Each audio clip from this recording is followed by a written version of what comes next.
lời nhớ trong rõ nó rõ tới một sự thế và để cụ thể là khi có một hai câu áo thuộc in lâu cho ít thuộc cứ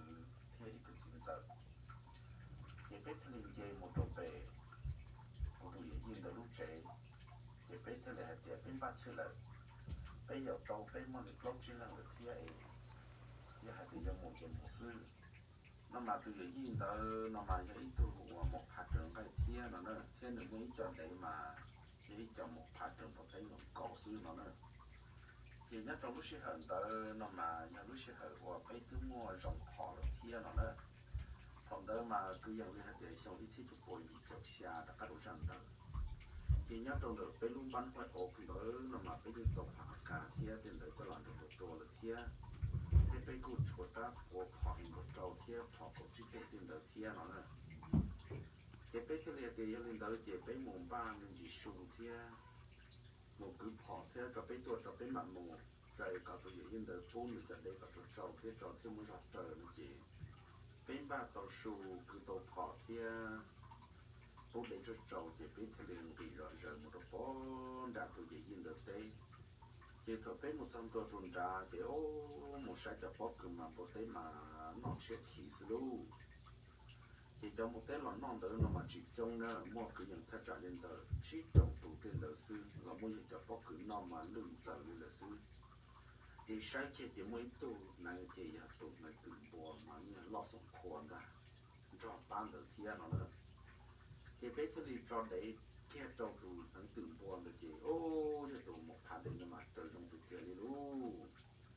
年前城市是几折kia tụ thằng lon đồ lên ta lại thì trời kia đó ta một chỗ tỏ lúc trong sông máy sàn đã có đồ sát tỏ thì tụi ông mà một triệu quân hạ man ta vào đã có đồ sát tỏ lên tờ lô thùng tờ thì bây giờ thì ô chỉ nó mà tụi ông được chỉ làm chuyện nữa nên tụi ông được chuyện lên tờ mà như một thế là sư nó chỉ thùng tờ chỉ biết mà đi phải chỉ xe thì khi một tỏ phụ về đời dây họ ít xe thì khi một tỏ được phụ sát tỏ lúc từ trong sông máy sàn đã lúc là một cơn chỉ biết thứ phải chơi cho nó tan trò chỉ tụi hỗ trợ chứ tụi một tên nữa chỉ lọt khi tụi phải giờ đánh một tên chỉ là khi một tụi thì được dễ chỉ thống trong tụi thì được dễ chỉ ở cái lý tụi ó tây phải tây xí lần trở thì tụi chỉ thống đó chỉ biết nó còn tụi ó phải tây xí lần trở thì tụi chỉ biết sửa hạt tiền ô tụi nó lố rồi nó chỉ lúc xí hơi thầu ông cái tụi tan tròn đó xí chỉ ô chỉ số chỉ đào bỏ lo lông còn đại sa trong cả các đồ sản đầu là đồ thì biết cái sao để ô chỉ trâu lộ vì cho họ thì trâu mà thùng đó mà cho ô nhưng chỉ tan thao thùng đó là xương ra tất nhiên mà chỉ trâu cho ô cái linh vật trong thùng đó là đồ sản đầu là hiện giờ là bé ở trên siêu lý trả là chỉ biết thì cứ tự chọn tiền một trăm độ bọn về đời dễ gì nó chỉ số đấy chỉ chuyển ta vào con đã tiêu tô lộ mà thùng trên top là số trong đời dây số nó chỉ tìm chỉ là các một đồ sát con trả sát xì là các đồ sản trả là chỉ mấy lúc nhận tiền trả nó mà những lúc nhận tiền của cái nhỏ mà tàu cán chi sao đồ cái nhỏ hạt tàu sự thì cho hạt chỉ dừng tới nó đồ bó trả nó mà trong sáu cân cổ nó cho lúc nộp tiền rồi mà thì biết cái gì mà do rừng lợi con trả lúc nộp tiền đã ta sẽ ở những cái vấn đề là thiên nó được còn là ở những tuổi ta sẽ chỉ ở những cái lợi cho ông cá tồn tại bó trả lúc nộp tiền đã thì lúc sẽ thời thổ biết khi một trăm bộ của tỏi đã kỳ đã có sát tỏ sư chỉ ở những cái bộ họ màn cho ông ngao bộ tỏ cho phần trả lúc đầu tiên là của lực thiên nó nè mà muốn được bé muốn được trong trả lúc đầu tiên trả nó mà trong sau ta do lực thiên nó nè chỉ chùa mình cầu là sư thiên nó chỉ bé muốn dây do sư chỉ bỏ hai lưu nó tung bộ tế mặt hay lon đóng phim thông họ chôn đọc thấy được cho để mà chỉ bỏ hai lưu của mà tụi qua lúc số sống số lò là mua lên ta này chỉ ởตัวlà những chỉ trâu đi bị cho họ tiền lên trâu trâu không lợi hiện chỉ họ là chỉ dùng chỉ số mu là chỉ bỏ lên ta nó vậy thì ô ở chỗ tuổi chỉ trâu thì bên một trâu thì chỉ số để đứng chỉ ta rồi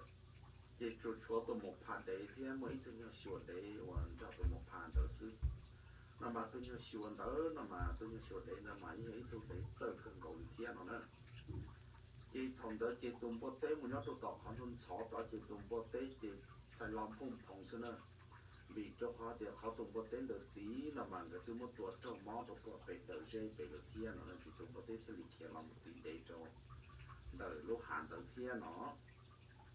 thì nhớ tôi lúc sẽ hận đợi lô nó chỉ có thiên lý lúc thiên đợi một trong đã học cả sao thì một trong tôi trong đã thì ô chả mấy tụi để lúc lúc tôi là trong đợi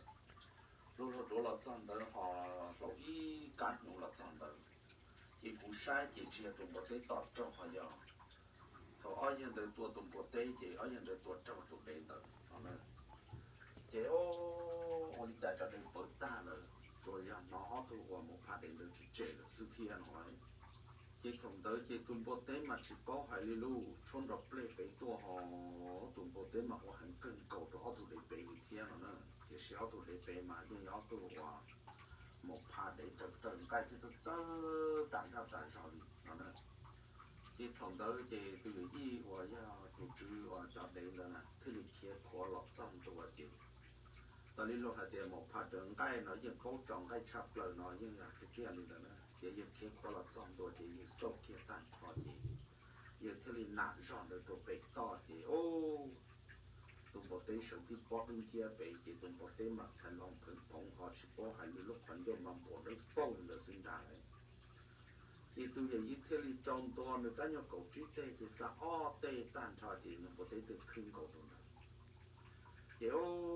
bé một giờ thì bé một chỗ cho để chỉ lò đi là tôi giờ lò tôi một pha đấy theo tôi nhau và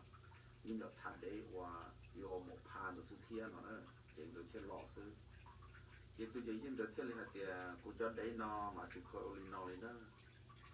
mà nhà tiền này cứ tuột cho ít tu rồi lâu nhung lọt trong trả lỡ nó mà tới rồi quá tu không đợi mà như là biết tuột cho được chưa tiền chia nữa chéo tụi đây nó sẽ không bị trả tròn mà chỉ biết thì tiền chéo tụi đây rồi tiền chéo lòng một trăm đô tỏm tê thì ở tụi ông đợi nó mà nhớ tỏ cá tụi có tên đợi là nó họ tụi một phạt đây mà nhớ tụi tỏm tê nó chỉ thầu hoàng cái tua tụi có tên đợi chỉ một sự trung lần một chỗ tụi ông nhớ tụi tỏ cá thì ở tụi ông tụi ta đó thiên ra đồ tụ lụt luồn ra còn nữa thì ô thằng đó mà chỉ có hai lu không mà tụ phần lu còn nên có tê lọt tuần đầu tiên thì thằng đó chỉ từ những gì là mấy chỉ cần cầu đến là từ những gì tới nhà tiền này cho đây là mấy tí cho đây trồng cây sư yêu đi cho chỉ số xì ở trong một tổ lên đầu ta rồi kia mà những phụ sĩ cần cầu chỉ thế thì một bé dùa một tụ lụt luồn đã lồng đó một tụ đã lồng ta chỉ bé thì chỉ thả thì để cho nó xí tôi chỉ tôi lão thứ tôi ta thì nó rồi thì kia và một sao chỉ mà đó chỉ là cái mặt thả nó chỉ biết thế thì mua tùng bờ tên đợi lại ta thì thế thì họ mua cho ông được số ta chỉ biết thế thì lọ chỉ nhưng bờ tên đợi là chỉ mua lại ta thì ta tập trong một cái chỗ lần cử sĩ chỉ biết thế thì cử đợi lòng một gì biết thế thì lòng một trăm đồ đồ qua tỏ lúc trong sông mấy sàn để là các đồ san trầu nữa mà dân cho xuất kịp cái tôi tới đó tôi nào thì thùng tới thì cho đấy trà trong bộ tên đạn nọ thì mấy tôi tự trư nơi tôi tự bua nữa mà tôi đấy tôi lo sống khoa lì nó nữa thế thì theo one năng mạnh chuyên trọ là kiện được cho các một tổ sáng các kiện trả lời họ lại chỉ hai tiền cho chơi thế họ tổng tồn đó là chỉ quạt chơi thế nói cho nên họ lọt xong đó chỉ ô chạy nó từ bộ mà lọt chỉ lòi luôn rồi lòi ít xin đã chỉ xuyên trong thuộc cùng tới đã thì thằng đó chỉ tụi một phát để trưởng cái chỉ tức họ trả tiền là các kiện được thế luôn chỉ từng thằng đã chỉ tụi một tế quy định là các kiện đã xử chỉ tụi một tế chỉ cho son tại được là can được tuần tại sáng luôn là các đồ sát tọt trong bót chuột là các đồ sát tọt nó này nó mà sát xì là các đồ sát tọt nó chỉ một đồ tọt rõ rồi nó là chỉ trong bộ tế mà không chỉ là các một tổ tọt tới bóp cứ tọt là suy nó chỉ ô nó chỉ trong bộ tế chỉ là các đồ sát tọt rồi luôn chỉ thì muốn chọn cái cho một dài trong là có cái tàn thọ chỉ cho dễ chỉ phương tiện cho chỉ đã cá lông khiên tới đã to tôi một đầu sáng lâu đã các đồ sát tọt chỉ một dòng đồ được bốn trong bóp chuột là các đồ săn đầu thì thầu cho giờ khiên tới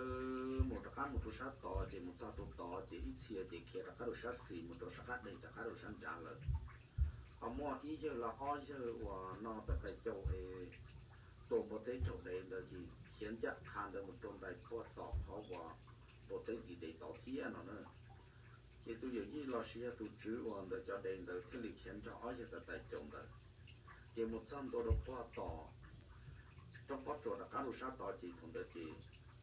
bố lý cha ở tụ đấy chỉ linh chia là nó thì ở tụ đấy chỉ linh chia tỏ tỏ chỉ nó chế là nó nè ta chỉ mà thổ và chỉ nó chế đó là chỉ tới ở tụ đấy một tí là cá đồ sát quá trình là cá đồ sáng trâu là nó nè tụ một tế mà ở tụ đấy phí là cá một đồ sáng trâu nó